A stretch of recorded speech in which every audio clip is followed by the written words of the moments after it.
Yo, this your man DJ T-Walk straight out of Alaska. This is the Red Album Together show. I'm going to re-interview just to get some people up to date on Miss Natalie Villa, where she's at, what she's doing, and also we're going to get into some fun facts. We're going to get into some ministry notes from Miss Natalie Villa. I'm just glad to have her on. So why don't you just say what's up to the people, Miss Natalie Villa? What's up, everybody? So excited to be on the show. And DJ T-Walk, you know, you're my boy. Love you. So excited to be chatting with you. All right, Miss Natalie, man, I'm glad to have you on. It was a pleasure talking to you last time, and that's why I brought you back. Because you're likewise. I see you're doing some other stuff. So let's since we probably got a lot of new viewers, we're going to revisit some old stuff real quick. So just give people a little description of who Natalie Villa is before we get going. Yeah, Natalie Villa is me, singer-songwriter, pop worship artist out of Nashville, Tennessee. I just have a heart for penetrating culture with bringing the love of God and joy and encouraging people through media and art and music, whatever that looks like, through music videos or podcasts or blogs or music.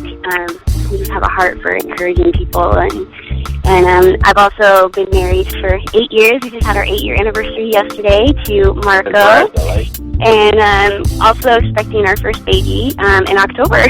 So a lot going on. Big things. 8 years. Congratulations on the 8-year mark, man. It's a trial and a challenge to be married that long. But when people stick it out, man, they're fruits in the labor, and they come greatly in the later days. So hang in there, keep it going, and congratulations on the baby. Are you guys waiting for the baby to come to find out what it is, or do you guys know already? Nope, so please, I was like, I cannot wait to find out this. I gotta know. I had to know so I can start shopping and, start planning. No, but we're having a little girl, and her name is going to be Destiny Renee.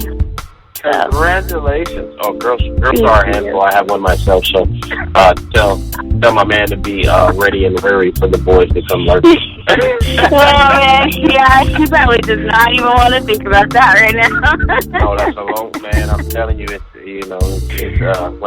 when another boy comes onto your territory, you're like, what are you doing? Yeah, I'm not worried about that. I'm sure Marco will be more than capable to handle that and shut it down real fast. All right, so you kind of got into what's going on these days. You got the baby, you got the 8-year anniversary. What else you got going on these days? Well, we just released my debut EP, Fastlane.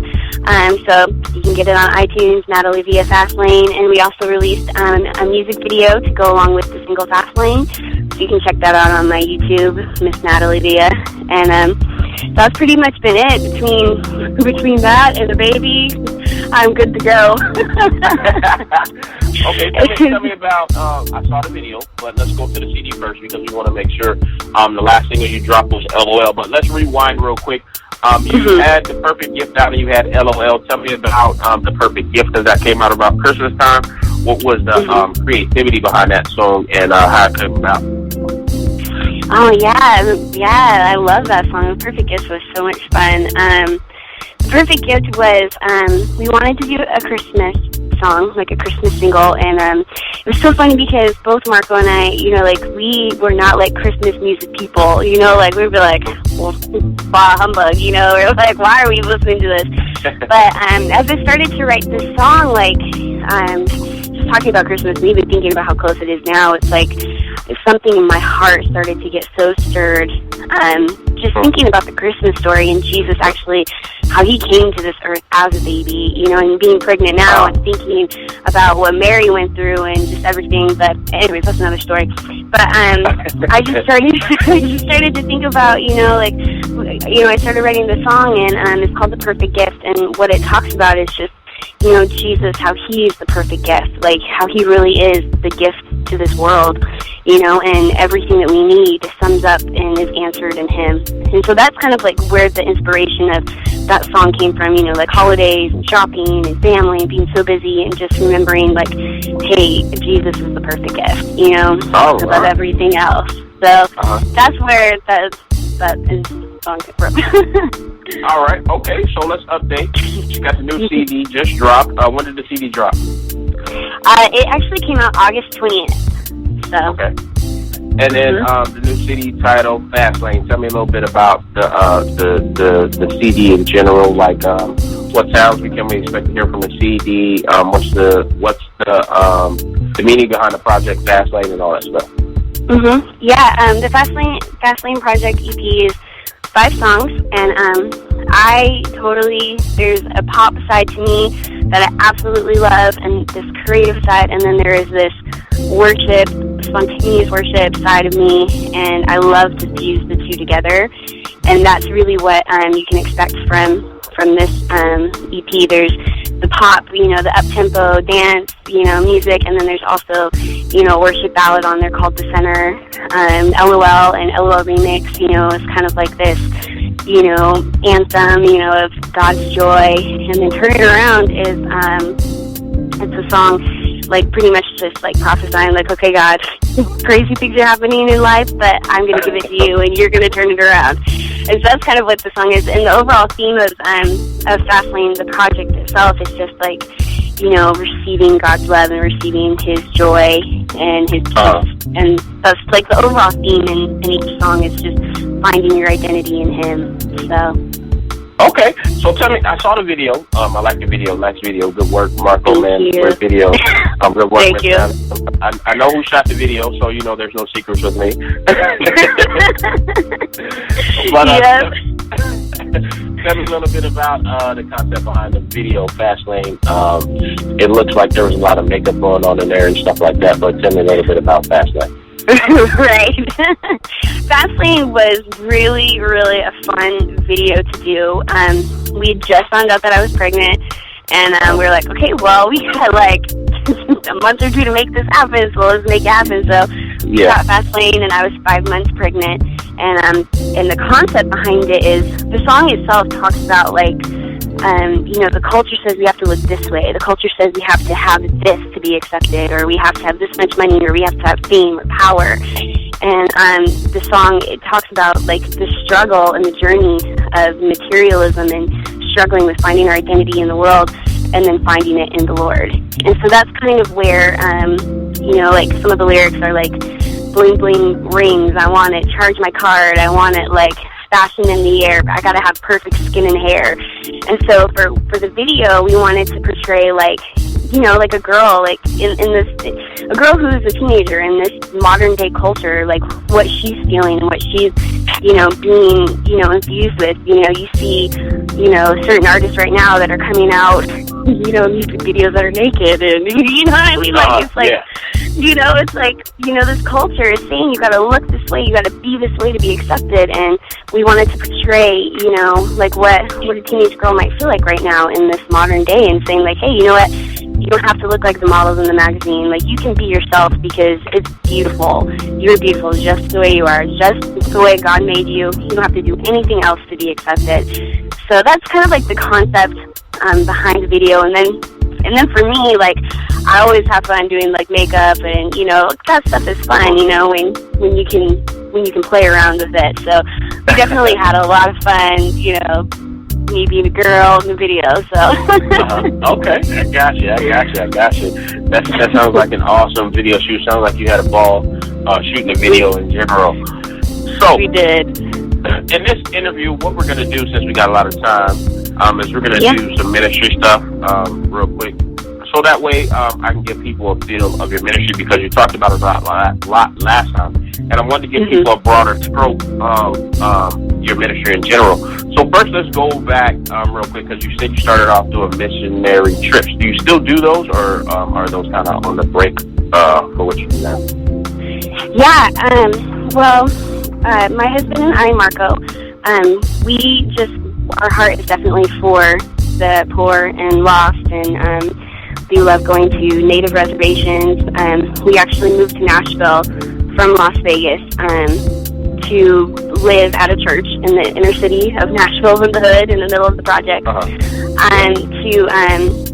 just to minister there. And I think that's definitely something that's very important to us. And we love doing mission work we haven't done mission work this last year. Normally every year we go on this 3-week missions trip every summer, and this is actually the first summer that we didn't get to go, and I'd say, probably 4 or 5 years. But we definitely will be doing it again next year because our heart just it burns for missions, and we love taking Jesus, whether it's to the streets or, to a different country or wherever else. We just want to take him. Okay. So are you guys' mission trips mainly focused here, or are they mainly focused abroad? Which one? Or does it matter? Well, in the past, we haven't been too abroad. It's been mainly in America. Mainly it's been in Native reservations. We've done a lot of ministry in Native reservations. And then we do a lot of inner city work. So we used to be a part of a gang relief task force with the police, like in Las Vegas and stuff, and that was really cool. We had a really good time doing that. We love, we've been to Mexico and Canada a couple times, so that was really fun, and we love that too. We're hoping to go a little bit more abroad, in the next couple years, but it's mainly been here in our homeland where we've gotten to do missions work here. Okay.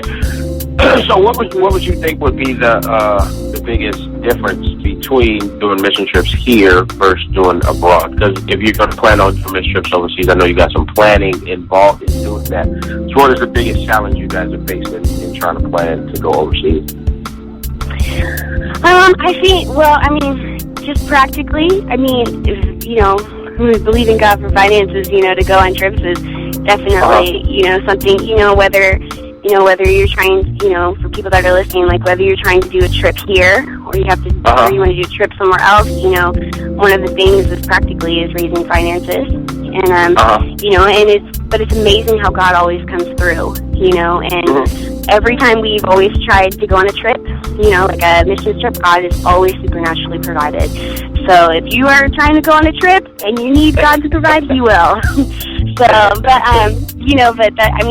just to be honest, but every time He came through, so, yeah. That's what's up. Okay, so, I know we're still talking about missions, and I want to really get into this mission thing. Tell me about your what you guys do down there as far as in Tennessee. Well, in Tennessee right now, currently, we're focusing a lot on music and just, after we release the EP, we're focusing this in 2014 on getting some dates and starting to travel, obviously having the baby. And then, but beyond that, we love to be a part of our community in downtown Nashville. It's in the hood, it's in the middle of the projects, and I think we're actually doing a weekend crusade, or a weekend outreach this whole weekend where they're going to set up a tent, in this big old park in the middle of the projects, and just have loud music and hip-hop going, so it's going to be a really fun time, but we love, our hearts burn for outreach and evangelism, and so we'll be doing that this weekend, but we like to do stuff like that, so that's what we do when we're here. So how is it living in the projects as far as being able to minister, feeling safe? Because I know people always have this stereotypical view of what the projects are, as far as being go out after 9, you got to know certain people, you got to hang out with certain people. So just talk to how you guys function in the projects and how you guys interact with the people down there.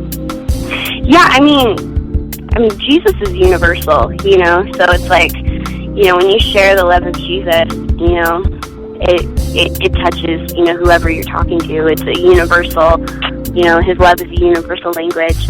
I definitely would not go down there by myself if I didn't know anybody or I wasn't a part of a church. You know what I mean? A little white girl, I would not be going down there. But, you definitely want to have a team. And, there's so many amazing churches, in projects. If anybody wants to be involved, in going down and ministering to the projects or, people that, are poor or lost, there's so many places that need help, and you can definitely find one, but I wouldn't say go by yourself, have a team, be a part of a church, be a part of, even like Salvation Army or a rescue mission or something else like that. Most of the time, those places are going to be like in a project area or just a